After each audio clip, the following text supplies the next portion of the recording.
Bagaimana mengatasi tayangan yang anjlok, hancur, seret dikarenakan spam? Buat teman-teman nggak usah bingung-bingung, simak video ini baik-baik. Apabila akun teman-teman mengalami yang namanya pertumbuhan anjlok, cara mengatasinya tidak bisa dengan tips dan trik cepat. Dan jika hal ini terjadi, maka akun teman-teman harus dibetulkan sampai ke akar-akarnya dulu. Langkah pertama yang teman-teman harus lakukan adalah berhentikan dulu pola yang biasanya teman-teman gunakan. Biasanya mungkin teman-teman menggunakan pola yang terlalu sering mengupload konten. Biasanya teman-teman mengupload konten 5-7 kali sehari, nah itu terlalu berlebihan. Teman-teman bisa kurangi dulu atau berhenti sejenak dalam mengupload konten. Cara yang kedua adalah teman-teman bisa mulai dari awal membangun konten yang sama dulu. Ya, kontennya harus ada isinya, harus menarik, harus berkualitas, karena itu sebuah tugas kita yang paling utama sebagai seorang konten kreator. Teman-teman bisa gunakan satu tema dulu, jangan dicampur-campur. Kurang lebih sekitar 1 bulan, teman-teman bisa upload sewajarnya saja 1-2 variasi konten per harinya, jangan terlalu banyak. Teman-teman bisa menggunakan jadwal yang ideal, yang proporsinya sama terus. Cara yang ketiga adalah teman-teman bisa memperbaiki hook teman-teman. Nah, biasanya nih yang manipulasi algoritma yang menyebabkan spam itu, mereka itu kebanyakan hooknya itu terlalu ekstrim dan isi videonya itu kurang relate, nggak berbobot. Jadi teman-teman harus menyeimbangkan antara hook yang teman-teman gunakan beserta isinya, itu harus ada value-nya, harus nyambung teman-teman. Langkah selanjutnya yang teman-teman bisa lakukan adalah stop manipulasi algoritma. Atau teman-teman hanya mengandalkan yang namanya retensi. Retensi itu apa sih? Retensi itu adalah apakah konten kalian ditonton sampai habis. Sehingga audiens itu kebanyakan membuat kontennya singkat-singkat. Kalau konten kalian singkat, secara otomatis video kalian akan ditonton sampai habis, itu yang menyebabkan retensinya tinggi. Nah, retensi tinggi itu memang bisa menyebabkan algoritma Facebook ini mendeteksi bahwa konten kalian itu bagus dan bisa didistribusikan ke audiens atau muncul di berandanya orang-orang walaupun videonya tidak menarik. Tapi hati-hati kalau sampai teman-teman tetap menggunakan manipulasi retensi, manipulasi algoritma seperti itu, dan Facebook mendeteksi bahwa watch time tinggi. Nah, watch time itu apa? Watch time itu yang menandakan bahwa video kalian itu berkualitas serta menarik atau tidak. Karena watch time itu adalah berapa lama waktu ditonton.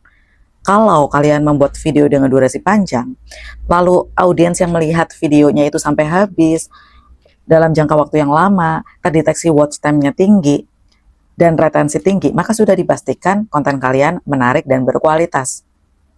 Tapi kalau kalian hanya mengejar yang namanya retensi, tidak diseimbangi dengan watch time, algoritma Facebook mendeteksi bahwa konten kalian memiliki retensi tinggi dan watch time rendah, itu yang menyebabkan akun kalian bisa diberhentikan distribusinya, atau algoritma tidak percaya pada akun kalian lagi. Nah, itu yang menyebabkan akun kalian bisa jalan di tempat, seret, seperti akun baru lahir. Dan itu untuk memperbaikinya butuh treatment yang panjang dan tidak mudah. Untuk langkah selanjutnya yang bisa teman-teman lakukan adalah variasikan ke 6 variasi konten di Facebook ini.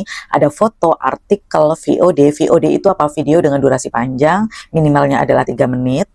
Ada Reels, Reels itu video pendek dengan maksimalnya 90 detik.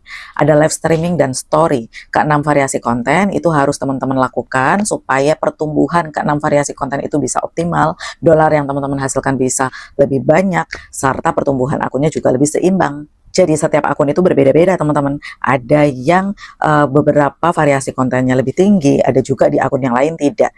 Nah, itu tergantung teman-teman dari awal berkonten itu lebih banyak mengupload konten variasi apa. Ataupun teman-teman lebih optimal, lebih menarik konten yang kalian upload itu variasi apa. Nah, supaya memiliki pertumbuhan yang seimbang, dolar yang banyak, teman-teman harus variasikan ke 6 variasi konten tersebut dalam waktu 1 minggu. Teman-teman upload secara konsisten. Maksud saya adalah bukan berarti teman-teman satu harinya mengupload 6 variasi konten, bukan. Tapi dalam waktu 1 minggunya, teman-teman harus memvariasikan ke 6 variasi konten itu dengan proporsi yang baik. Proporsi yang bisa membantu akun teman-teman bertumbuh. Nah, kalau teman-teman kebingungan, sebenarnya jadwalnya itu ada apa saja sih? Nah, teman-teman bisa buka profil saya. Nah, di bawah sendiri ada yang namanya sorotan. Teman-teman bisa pilih ada jadwal nomor 1, 2, 3, dan 4. Nah, di situ teman-teman bisa pilih sesuai dengan kemampuan dan kebutuhan teman-teman semua. Langkah selanjutnya, supaya bisa membantu mendorong distribusi, kita bisa menggunakan strategi interaksi, di mana teman-teman bisa melakukan interaksi sebelum teman-teman posting konten di 30 menit awal dan setelah teman-teman posting konten di 30 menit. akhirnya setelah teman-teman selesai posting konten. Nah, hal itu bukan menjadi tugas utama ya teman-teman, itu hanya strategi untuk teman-teman membantu dalam mengoptimalkan distribusi konten teman-teman semua. Nah, biasanya setelah kita merubah taktik yang tadi saya sudah sebutkan, teman-teman bisa pantau di waktu minimal 3 bulan. Apakah pertumbuhan akun teman-teman itu bertumbuh? Teman-teman bisa lihat di dashboard profesional, panahnya ke atas semua warnanya hijau. Apabila teman-teman melihat masih belum bertumbuh juga, seperti seret sekali, panahnya merah semua, nah itu teman-teman berarti harus istirahat sejenak, kurang lebih 1-2 minggu. Istirahatkan akun teman-teman semua, lalu teman-teman mulai lagi dari awal.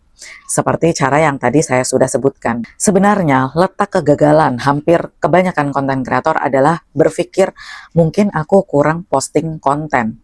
Padahal kebanyakan posting konten justru akan memperburuk pertumbuhan akun teman-teman semua. Jadi sebenarnya masalahnya itu bukan ada pada jumlah konten yang kita upload, tapi value yang kita upload. Dan di tahun 2026 ini yang akan bertahan bukan dia yang memiliki viewers tinggi dan pengikut yang tinggi, tapi dia yang bisa menciptakan karya konten yang unik, berbeda, memiliki personal branding kuat, dan bisa selalu menghasilkan karya yang menarik dan berkualitas. Karena itu adalah menjadi tugas utama kita menjadi seorang konten kreator. Semoga ini bermanfaat, lakukan sekarang atau tidak sama sekali. Salam sukses Facebook Pro, bye!